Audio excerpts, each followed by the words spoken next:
Welcome everyone to this episode of the AskJasonGelios show. I'm Jason Gelios, Michigan Realtor, and I'm going to be sharing with you in this episode 9 questions to ask before purchasing a fixer-upper home. A home that needs tons of work, a dilapidated property, right? Whatever the case is, you want to be asking these questions. And so the first one is, does the home have foundation issues? Now, you can typically get an idea of this, of whether or not it has foundation issues during a home inspection. So you want to have a home inspection, and then they can determine whether or not you should have a foundation expert come out and actually give you a better idea. But everything starts with the home inspection, and they can determine if you really need to have a foundation expert come out. The second one is, how is the home's layout?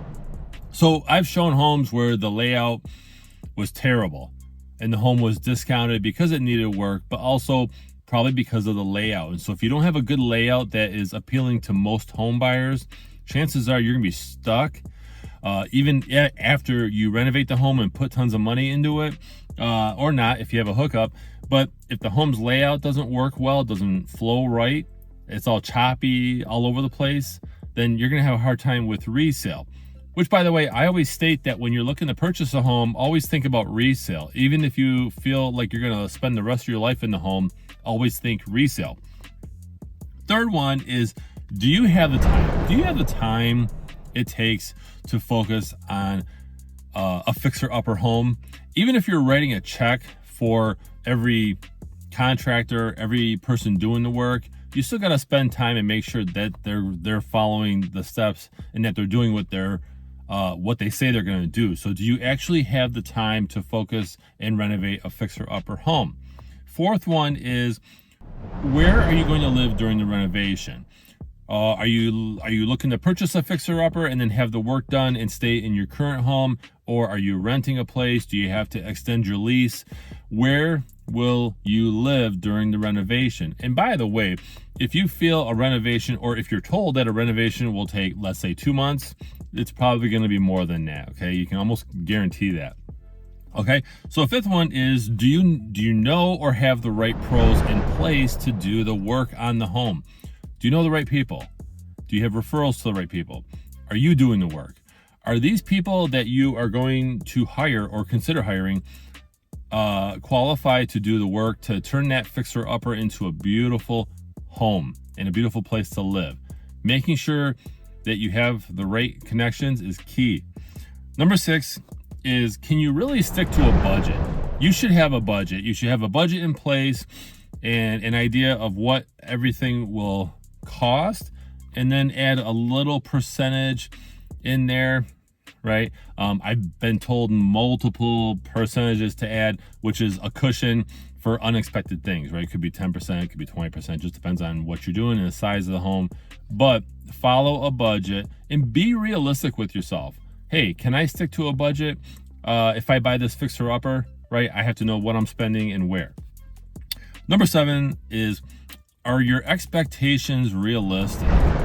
There's a lot of, home shows on TV where they show these people who have no experience. They come in and they fix up a home, but a lot of that is cut and staged, I should say, for TV, for viewers. Okay, you might feel that you can just knock out this house in a month and have all the contractors working fast, but is that really realistic?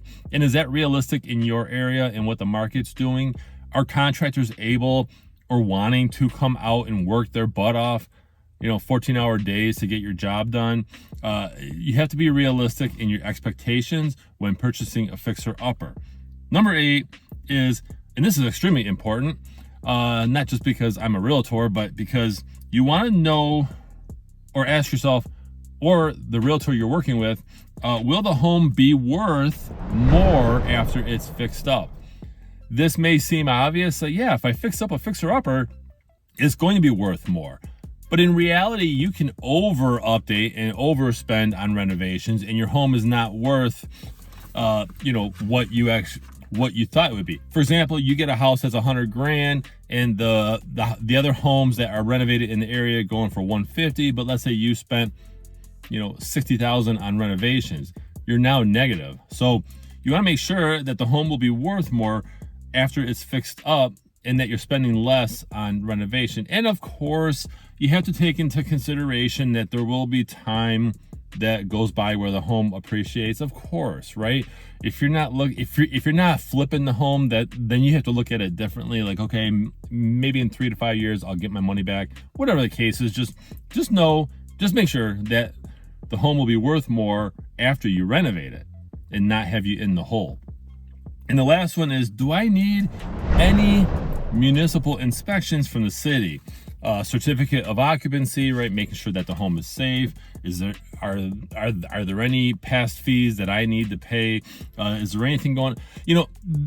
You can solve this by simply, even before you place an offer on the home, calling the local municipality and just asking them, hey, I want to buy 123 Strawberry Lane, and what is outstanding on this property?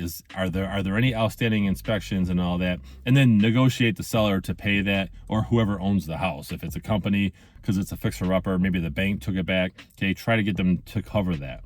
But many times they just say, hey, it's on you, we're selling it as is. So these are just 9 questions that you should be asking before you buy a fixer-upper. The most important one on this list that I mentioned was actually that foundation one. You want to really make sure that the foundation is fine, because that is probably the most expensive thing that will be fixed on a home. So I hope you found this valuable. Let's continue this conversation in the comments. What do you think? Have you purchased a fixer-upper? Have you dealt with this? Have you had problems with purchasing a fixer-upper through the process of getting it renovated? Whatever the case is, let's continue that conversation in the comments. Otherwise, I'm Jason Gelios, Michigan Realtor, and I appreciate you watching.